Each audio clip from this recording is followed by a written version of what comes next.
असतं बापाचं मुलीचं प्रेम महाराज. बापाला सांगावं लागत नाही आपली मुलगी सुखात आहे का दुखात आहे. बापाला सांगायची गरज नाही आपली लेक सुखात आहे की दुखात आहे. मुलीचं लग्न झालं, लग्न झाल्यानंतर मुलगी सासरी गेली, काही दिवसानंतर सासरून पुन्हा माहेरी आली. माहेरी आल्यानंतर मुलगी बस स्टँडवर उतरते, आपल्या घराकडे येण्यासाठी निघते. निघाल्यानंतर माय गल्लीतले लोक विचारायला सुरुवात करतात, ताई कसं आहे तुझं सासरी, बरं आहे का? ती सांगते हो काका बरं आहे. मावशी विचारतात, दिदे कसं आहे तुझं सासरी, बरं आहे का? ती सांगते हो ताई बरं आहे. बापाच्या घरासमोर येते, बाप बाजीवरती बसलेला असतो. बापाला सांगायची गरज नाही ताई त्याची मुलगी सुखात आहे का दुखात आहे. मुलगी घरामध्ये जाते, आईसोबत गप्पा मारते,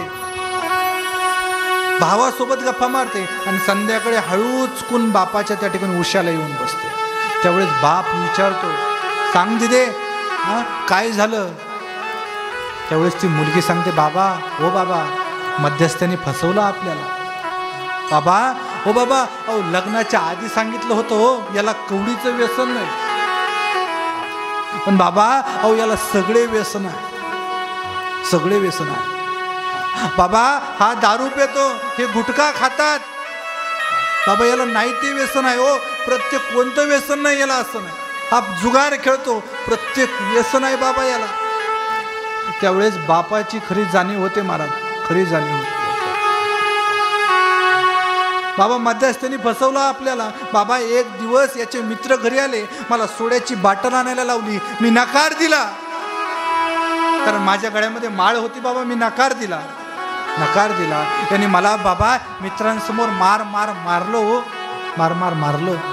एवढंच नाही बाबा, एवढंच नाही, गल्लीमध्ये ओढलं, गल्लीमध्ये लोकांसमोर मारलं.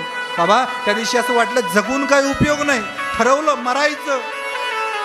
किचनमध्ये गेले बाबा, किचनमध्ये जाऊन किचनची कडीमधून लावली, स्वतःच्या अंगावर रॉकेल वतलं आणि स्वतःला पेटवून घेणार, संपवणार. त्या दिवशी बाबा त्या वेळेस तुमचा चेहरा समोर आला.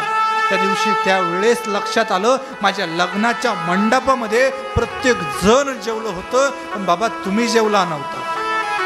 तुमच्या लग्नाच्या दिवशी लग्नाच्या मंडपामध्ये ताई प्रत्येक जण जेवलेला असतं, पण तुमचा एक बाप असा असतो प्रत्येकाला बळजबरी करून जेव घालत असतो, पण तो जेवलेला नसतो.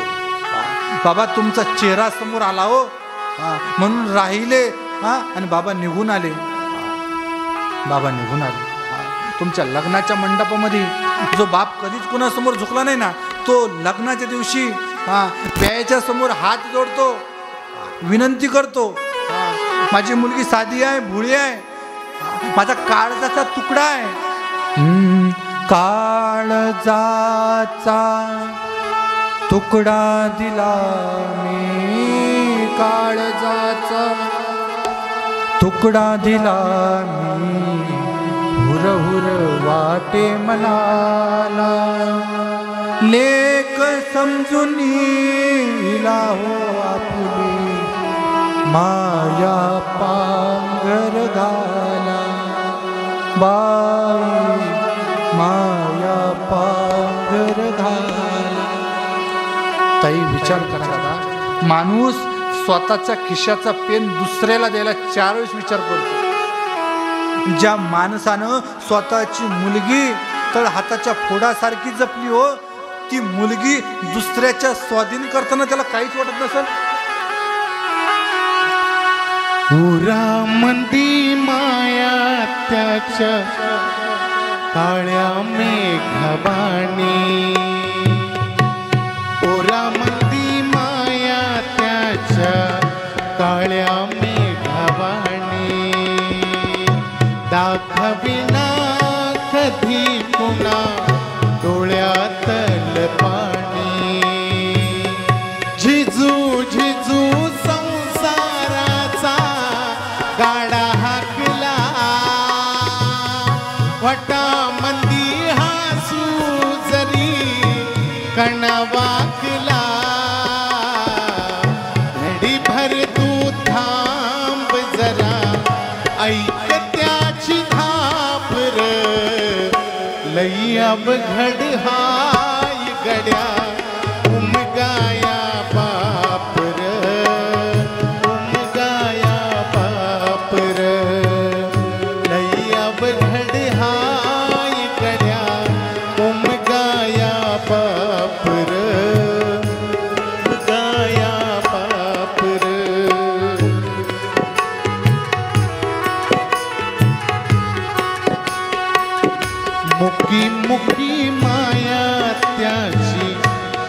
की घाल मेल लेकराच्या पायी उभा जन्म उथळेल आधाराचा वड जणू वाकल आभाळ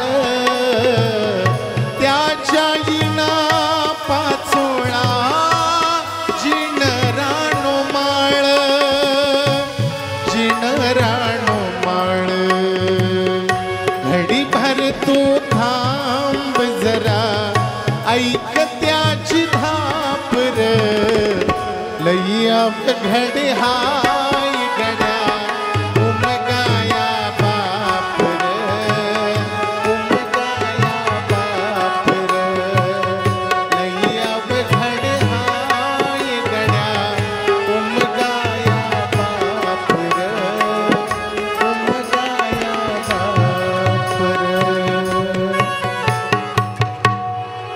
बाप ही व्यक्ती कळणं खूप अवघड.